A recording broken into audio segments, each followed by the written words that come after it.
Tanaman lada sudah melekat dengan Pulau Bangka sejak ratusan tahun silam. Bahkan, lada Bangka sempat berjaya pada masanya. Dunia pun sempat mengakui potensi lada Bangka atau yang dikenal dengan nama Muntok White Pepper. Namun, kini kejayaan lada Bangka berangsur berkurang. Tergerus oleh zaman, petani lada di Bangka yang pernah berbangga dengan pekerjaannya perlahan mulai beralih. Ini Bu Moti. Ini agak banyak buah. Amat kurang adalah sebagian masyarakat tuh ada yang punya 500 batang, 1000 batang. Mereka ini beralih ke sawit dan petambang.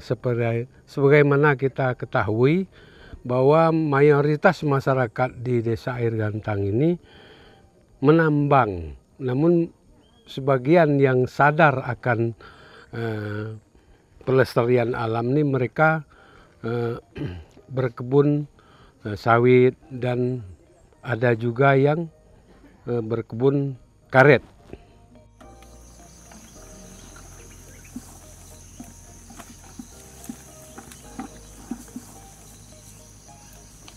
Harga lada yang kian anjlok menjadi salah satu penyebab petani tak lagi berlomba-lomba menanam sang biji pedas.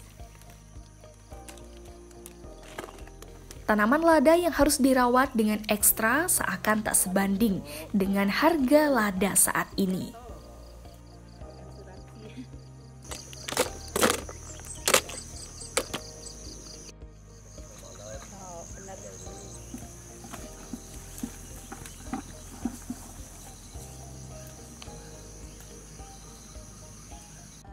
Nah, disinilah ikut mempengaruhi minat masyarakat tentang berkebun sahang ini. Karena pada saat mereka panen, mereka kesulitan menjual hasilnya. Artinya tidak sesuai dengan modal yang dikeluarkan. Toh hasil itu tidak memuaskan dan para toke-toke sahang itu membelinya amat murah, tidak sesuai dengan modal yang mereka keluarkan. Sahang ini seperti merawat bayi. Merawat bayi tiap hari mau dicerudi, kata orang Bangka. Mau dicerudi, lihat perkembangan pupuknya, ada tak dia lepas dari ikatan talinya. Dia kan berdiri di atas berdiri di sahang itu junjungnya. Junjung itu perlu diperhatikan. Ada dia kena angin, rebah, dan perlu dirumput. Di tengah menurunnya minat warga Bangka untuk menanam lada, masih ada beberapa petani yang memilih bertahan menjadi petani lada, seperti petani di Kecamatan Paritiga, Bangka Barat.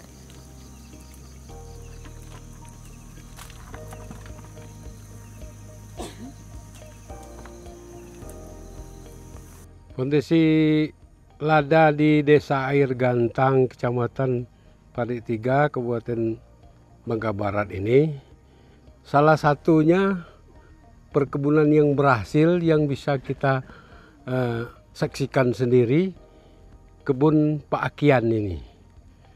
Kenapa masyarakat itu beralih ke kebun yang lain? Karena harga komoditi ini, khususnya di bidang sahang ini sangat murah, bukan seperti dulu. Dulu tuh harganya mahal. Mungkin pertimbangan masyarakat tidak sesuai dengan modal yang dikeluarkan. Itu. Ratusan batang lada ini masih tumbuh di tanah Bangka Barat. Para petani mencoba tetap bertahan sembari berharap agar lada Bangka kembali berjaya.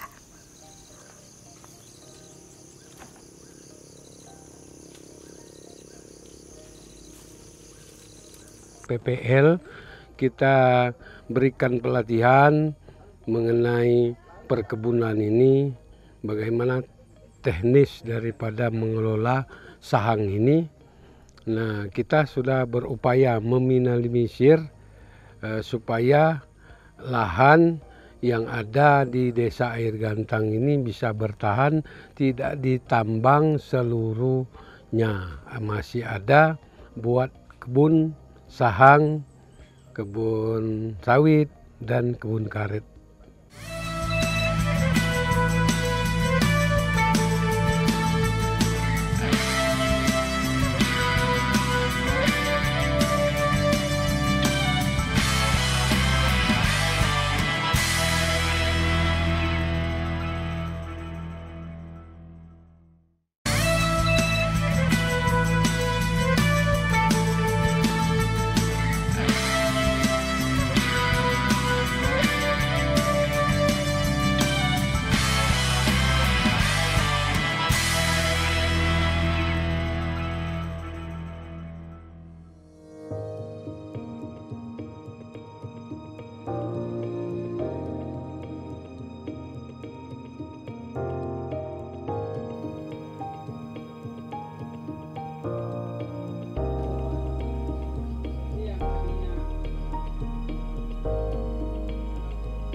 Kecamatan Paritiga, Bangka Barat menjadi salah satu wilayah yang masih mempertahankan lada sebagai komoditi andalannya. Meskipun jumlah petani lada semakin berkurang dan lahan pertanian lada tak seluas dulu. Namun, ribuan batang lada masih tumbuh di Paritiga. Saat ini kegiatan perkebunan lada di Kecamatan Paritiga ada penurunan dari tahun sebelumnya, yang mana tahun ini berkisar kurang lebih 328,16 hektar. Jumlah petani pun ada penurunan, kurang lebih 1.068 orang. Sedangkan per batang petani itu kurang lebih 200 batang. Kalau masalah rata-rata, hitungan rata-rata per kilogram per hektar panen dari seluruh Kecamatan Paritiga ini kurang lebih 53 ton per tahun. Ya, kendalanya itu. Yang jadi kendala kita adalah karena petani kita mau serba instan gitu. Apalagi satu, harga pupuk udah untuk tanam lada ini sudah meningkat, sudah mahal. Luas lahan pun udah beralih pada tanaman sawit dan pertambangan. Sehingga petani pun merasa sudah enggan untuk bertanam. Berbagai upaya terus dilakukan untuk mempertahankan agar lada tetap menjadi komoditi andalan di Paritiga.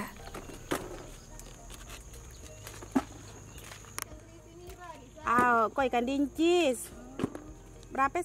Rencana kita ke depan agar tanaman lada di Paritiga ini tidak habis, maka kita akan continue terus-menerus mengadakan pembinaan bagaimana cara pemupukan, bagaimana cara penanaman, bagaimana cara mensiasati kekurangan pupuk dengan atau harga pupuk yang meningkat, sehingga petani merasa terbantu dengan melalui penyuluhan ke tingkat petani.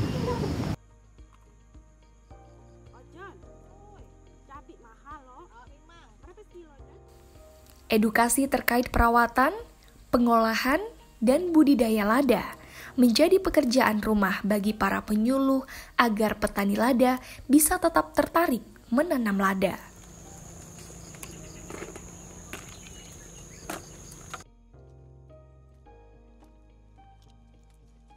Hal pertama yang kita lakukan ialah berkoordinasi dengan pemerintahan provinsi Kabupaten Bangka Belitung. Alhamdulillah kegiatan tahun kemarin, tahun 2021, di Provinsi Kabupaten Bangka Belitung ada memberi bantuan ke beberapa kelompok yang ada di Kecamatan Paritiga. Dan itu terus kita bina. Selain itu pun kita bekerja sama dengan kawan-kawan penyuluh agar petani ini dalam hal pengolahan hasil panen pun kita arahkan pada teknik yang kira-kira mempermudah mereka juga. Jadi saya bersama kawan-kawan penyuluh ingin petani itu kreatif, jangan hanya menerima bantuan saja, tapi kami mengajarkan cara mengembangbiakan budidaya, atau memperbanyak budidaya lada ini dengan sistem stek yang akan dibimbing langsung oleh kawan-kawan penyuluh. Jadi petani tidak selalu berharap pada bantuan pemerintah.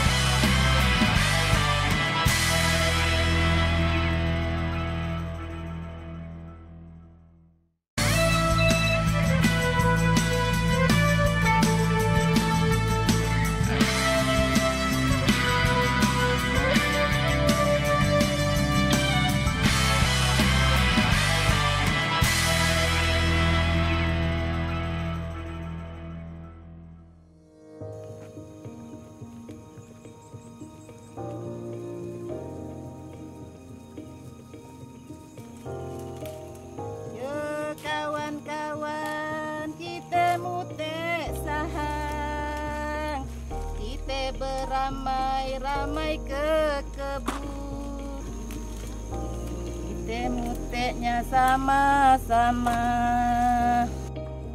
Perkebunan lada yang masih tersisa di Desa Air Gantang menjadi salah satu potret lada di Bangka Barat. Memang tak banyak hamparan pohon lada yang masih bertahan di tengah pertambangan dan perkebunan komoditi lainnya. Namun setidaknya, hijaunya dedaunan lada masih bisa dilihat di Desa Air Gantang.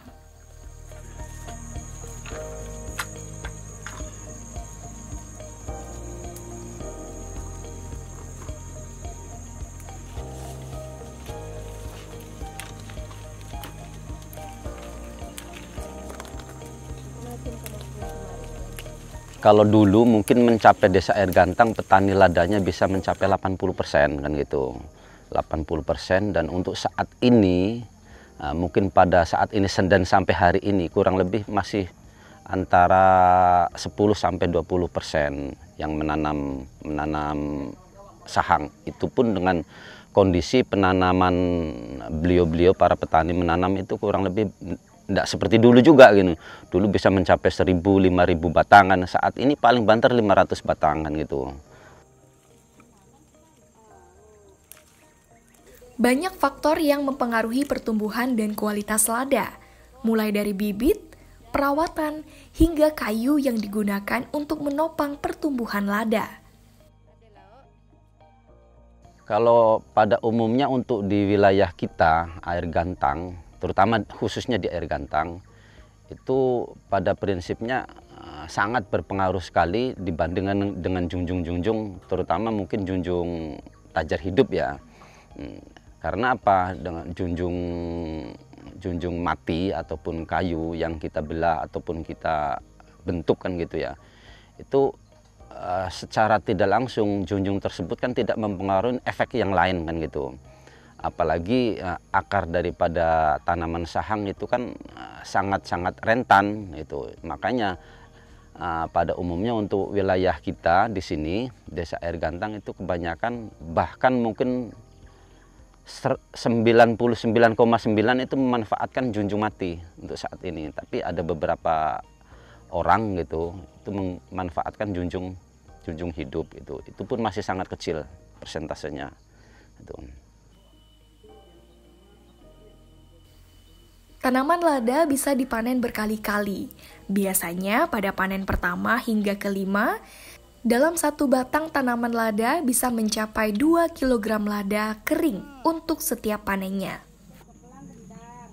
Lagi ya? Jadilah.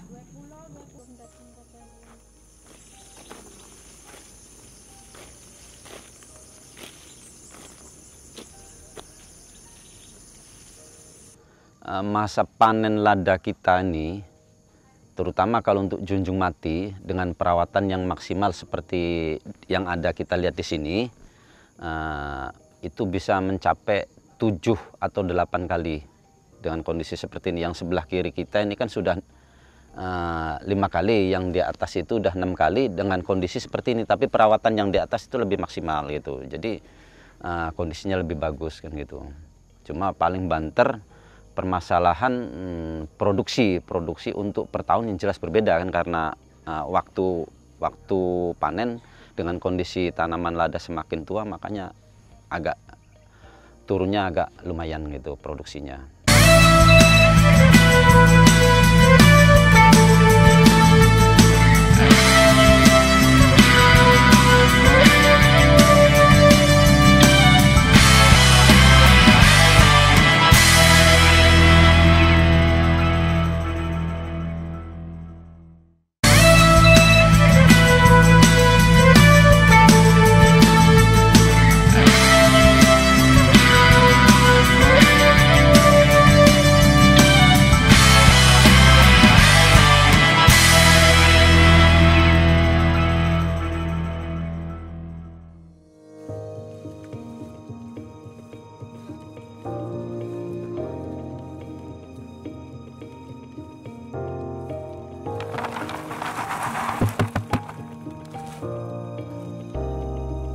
Perkebunan lada di Air Gantang menjadi lapangan pekerjaan bagi warga sekitar. Saat masa panen tiba, warga bisa mendapatkan penghasilan tambahan.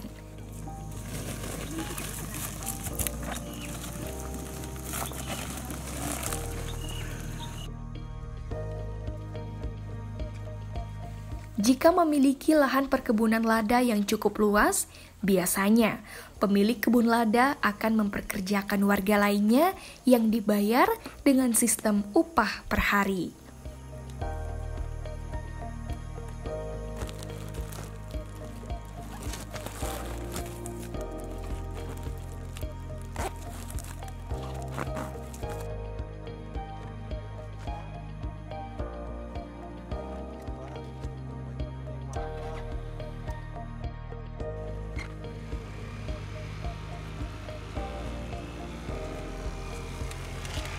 Mutik itu orang sekitar 42 orang tuh yang dapat 17 ton tuh per tahun. Nah, jadi kami inilah cuman istilah tukang putih itu orang 43 itu semua karyawan lah artinya. Bagi-bagian kami tuh yang nyuci, ada usus nyuci, jemur kami lagi jemur. Ya, ada bagi-bagi ya. Bagi, tapi orang tuh lah semua, tapi yang perempuan ke laki tuh sekitar 42 orang. Mutik yang banyak tuh, yang paling banyak tuh, yang hampir 17 ton. Ya, 17 ton lah kurang lebih.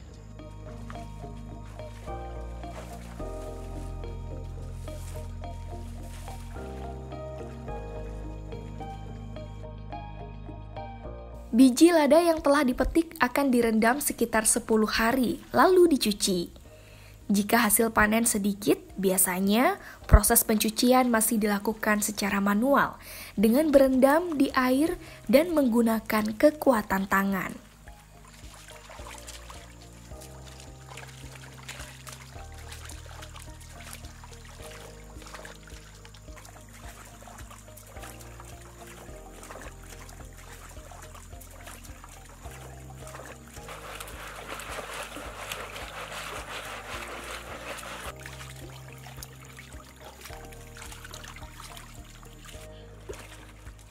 Namun saat panen raya, biasanya proses pencucian biji lada akan dilakukan menggunakan mesin yang telah didesain khusus untuk mencuci biji lada.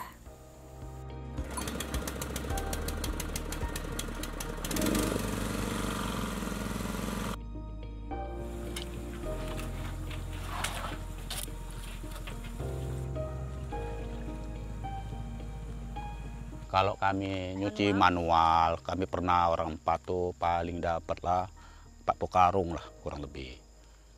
Nyuci sehari 40 karung. Nah, terus tahap kedua, udah banyak tuh. Terus bos ngerancang untuk mesin nih. Untuk pakai di box berarti aduh. Nah, langsung masuk sistem kerja aduh. Karena Kalau pakai yang manual tuh dulu capek bener rasanya. Oleh kita kan itu ngadenak agak senang begawi. Nah, jadi dibikinlah oleh bos cara yang pakai mesin. Pertama sudah mati itu langsung kita rendam di kolam sekitar 10 hari, 10 malam. Nah, baru kita cuci yang lain sisa tuh. Yang 10 malam tuh untuk terakhir kali kita muti untuk cuci. Nah, waktu itu kita nyuci tuh lumayan banyak. Sekitar 100 bisa, kadang 120 pacak sehari ya. Orang 3 gawi ya. Tapi yang tukang angkat sekitar kami orang 4 ngangkat dari kolam karena kan berat masalah. Jadi orang 4 yang ngangkat ya karena yang banyak, kalau yang 60 tuh orang 3, paling orang 3 itulah dengan nyuci semua. Mesin pencuci biji lada ini dapat lebih menghemat tenaga. Pekerja yang bertugas mencuci lada hanya perlu memasukkan biji lada yang sudah direndam ke dalam drum. Kemudian, biji dan tangkai lada akan terpisah secara otomatis.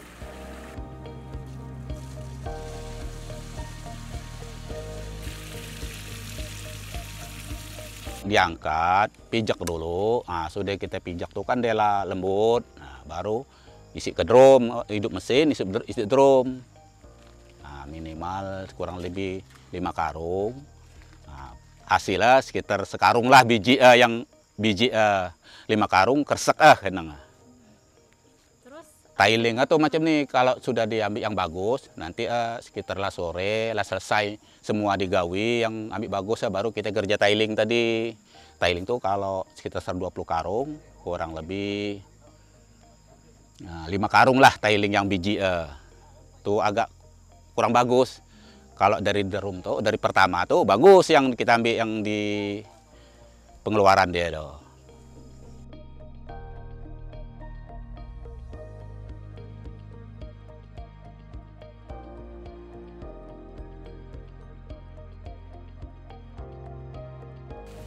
Lada yang sudah dicuci kemudian dijemur hingga kering.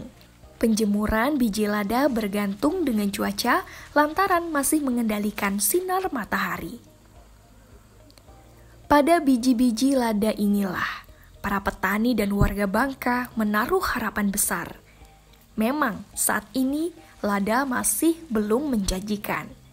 Namun, para petani dan pekerja di kebun lada ini masih menanti lada Bangka Belitung dapat kembali menguasai pasar dunia, agar harga lada dapat kembali mensejahterakan warga Bangka.